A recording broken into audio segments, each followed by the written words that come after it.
이번에는 좀 반대. 지난해 9월 음주운전 사고를 냈던 가수 호란 씨가 벌금 700만 원의 약식 기소됐습니다. 서울중앙지검은 교통사고 처리 특례법 위반 등의 혐의로 호란 씨를 벌금 700만 원의 약식 기소했다고 어제 밝혔는데요. 호란 씨는 지난해 9월 새벽 5시 40분쯤 술에 취한 채 운전을 하다가 정차 중인 청소 차량을 들이받은 혐의를 받고 있습니다. 이 사고로 운전석에 앉아있던 환경미화원이 전치 2주의 부상을 입었는데요. 당시 호란 씨의 혈중 알코올 농도는 0.106%로 면허 취소 수준이었습니다. 사건 이후 호란 씨는 죄송하다며 자신의 SNS에 사과문을 올린 뒤 자숙하겠다며 모든 활동을 중단해 왔는데요. 하지만 이번 벌금형 소식으로 과거 음주운전 사실이 다시 도마에 오르며 누리꾼들의 비난이 거세지고 있습니다.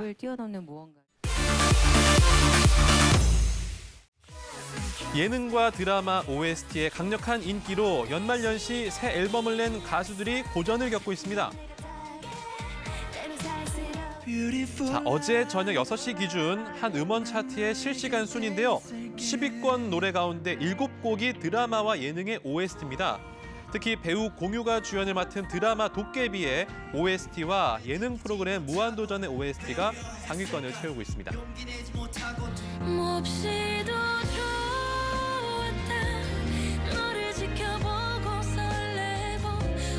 도깨비 OST에 수록된 에일리의 첫눈처럼 너에게 가겠다는 국내 모든 음원 차트에서 1위를 기록하게 됐습니다. 자, 그러면 최근에 새 앨범을 낸 가수들의 순위를 한번 살펴볼까요? 빅뱅과 볼빨간 사춘기, 악동 뮤지션의 세 곡이 순위권 내에 자리를 차지하고 있고요. 16년 만에 컴백한 SES의 노래, 아쉽게도 음원 차트에서 찾아보기가 어렵습니다. 초강세를 보이는 OST들의 약진, 그 이유가 뭘까요? 드라마의 인기가 높기 때문이기도 하고요. 한편으론 유명한 가수가 불렀기 때문에 나오자마자 호기심을 갖는 것도 있죠. 둘이 같이 시너지 효과를 일으키는 것인데. 이 같은 강세가 이어진다면 올 1월 컴백을 준비하고 있던 가수들의 복귀 또한 어둡지 않겠냐는 전망이 나오고 있습니다.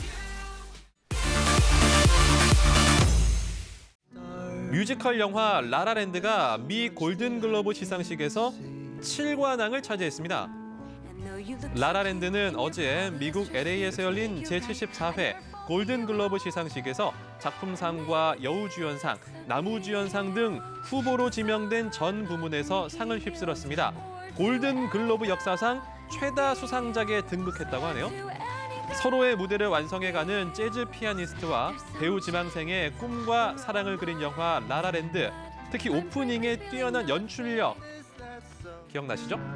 국내에서도 개봉한 지 한 달이 지났지만 입소문을 타고 관객 300만 명 돌파를 눈앞에 두고 있습니다. 아카데미 시상식의 전초전으로 불리는 골든글로브에서 새 역사를 쓴 라라랜드. 다음 달에 있을 아카데미 시상식 결과도 기대가 되네요.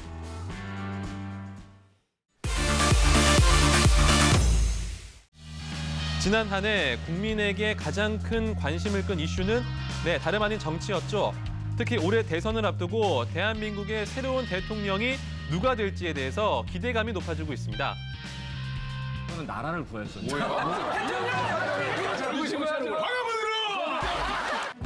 최순실 국정농단 사태를 기점으로 다시 꼽히고 있는 정치 풍자.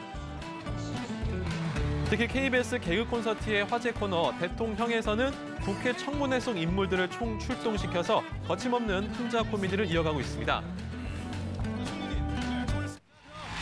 지금부터 2017년 첫 국무회의를 시작하도록 하겠습니다. 아니 우리 대통령님 건강에 적신호가 기침을 하지 마 들어오세요. 자, 그야말로 제2의 풍자 시대라는 말이 어울리는데요. 이를 지켜보는 시민들의 반응이 궁금하네요.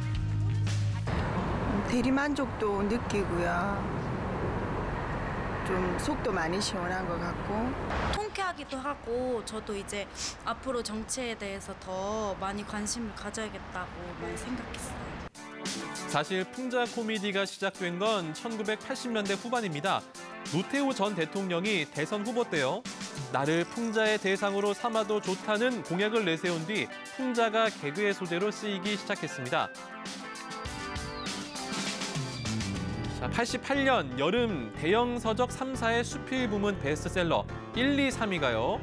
뭐 이런 책입니다. 대통령 아저씨 그게 아니에요 라는 정치 풍자집이었으니까 당시 분위기가 조금 짐작이 가시죠. 한국 최초의 시사 풍자 개그라면 1986년부터 방영된 유머 1번지에 회장님, 우리 회장님 빼놓을 수 없습니다. 개그맨 고 김영곤 씨가 가상의 회사인 비룡그룹 회장으로 출연해서 큰 인기를 끌었죠. 유행어 기억나시나요? 잘될 적이 있나 기억나시죠? 당시 고 김영곤 씨의 대사는 유행어로 각광을 받았습니다. 회장님, 우리 회장님 코너는 기득권에 아부하는 이들을 주로 풍자해서 본격적인 정치 코미디라는 평가를 받았습니다. 1987년부터 1991년까지 매주 일요일에 방송됐던 KBS 쇼 비디오 자키. 당시 네로 25시 코너에서는 최양락 씨가 폭군 네로 황제를 그리고 개그우먼 임미숙 씨가 날라리야 왕비로 보내서 열연을 펼쳤죠. 그만해! 하여튼 어디랑 만나면 싸우고 말이야. 자기 편일 때는 말이야. 네가 최고네. 우린 잘할 수 있다고 일어날 수 있다고. 금방 편 바뀌니까 말이야. 서로 헐뜯고 비난하고. 예나 지금이나 크게 달라진 게 없는 것 같은 정치권 싸움의 모습이죠. 정치 풍자가 코미디에만 있는 게 아닙니다. 최근 몇 년간 계속된 우리 영화의 흥행, 그 속에 숨겨진 키워드 정치 풍자인데요. 최근 개봉해서 화제를 모은 영화 판도라와 터널에서는요. 초유의 재난 속에 제 기능을 하지 못하는 정부와 언론을 꼬집는 모습이 부각됐습니다. 특히 영화 터널은 자신들의 이익만을 생각하는 정치인들의 모습을 비꼬았는데요.